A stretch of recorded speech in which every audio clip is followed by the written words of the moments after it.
भावांनो, माझ्या न्यू ब्लॉगमध्ये तुमचं स्वागत आहे. मी गेलो होतो मांढरगडाला. मांढरगडाचा नजारा लय भारी आहे. मी तिकडे पौष पौर्णिमेसाठी गेलो होतो. तर आमची यात्रा होती. बाबा होते, आई होती, आम्ही भाऊ बहिणी होते. तर आम्ही यात्रेसाठी गेलो होतो. तर तुम्हाला यात्रा चला दाखवतो. आपण सुरू करू. यात्रा कशी झाली, काय झाली, तुम्ही कमेंटमध्ये जरूर सांगा आणि लाईक फॉलो सबस्क्राईब करायला विसरू नका. सर्व नवं काळेश्वरी. तर भावांना इकडं जल्लोष नाही म्हणजे जत्रा तर पूर्ण भरेला असती. तर तुम्हाला जत्रेचा नजारा दाखवतो आणि आपल्या मागं पण पोर आहे बघा.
पालखी बघायला चाललोय.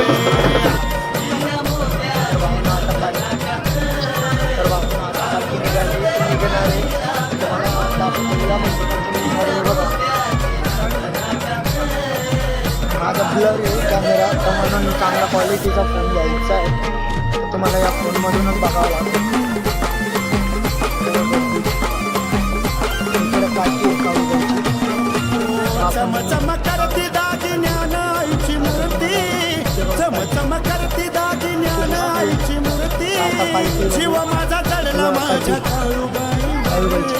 आम्ही चाललोय वरती. बघू शकतात गर्दी किती मांडव गावाला. आता वरचा नजारा बघू. तुम्हाला वरचा नजारा दाखवतो. बघू शकता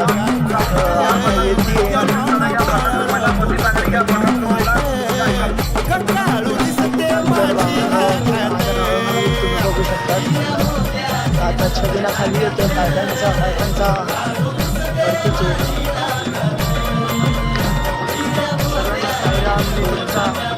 मयूर ब्लॉगमध्ये बनवून राहिला लास्टपर्यंत.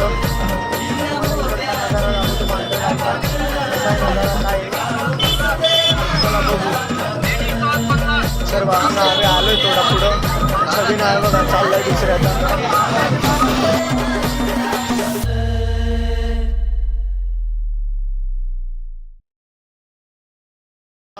मोठा छबिना आहे काळूबाईचा.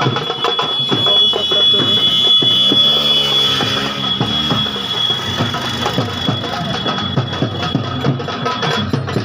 भावांना आम्ही पोचलोय जवळ मांढर देवीला. तर बघा हे पुढं चाललाय परसू ओम अनिकेत अजून विशालदा पण आपल्या सांगायचे.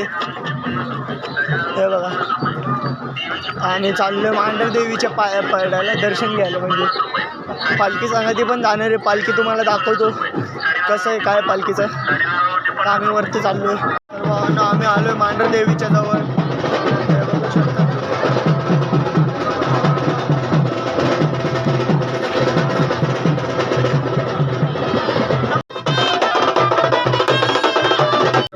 जवळ पोचलोय. आता तुम्हाला गड चढून दाखवतो मांढर देवीचा. गड कसा आहे काय आहे.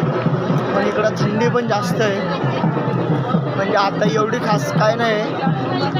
आम्ही स्वेटर घातलं म्हणून आम्हाला काय वाटत नाही, तर म्हणून बोट तुटला भाई. पालखींच्या दिवशी एवढी गर्दी 2026 चालू आहे. पालखीचा माझा पहिला दिवस आहे पालखीचा. 2026मध्ये पालखी बघतोय मी. पालखी आता बघणार आहे, तर आपण बघू कशी आहे काय आहे. इकडं व्हिडिओ थोडा काढू तुम्हाला दाखवतो.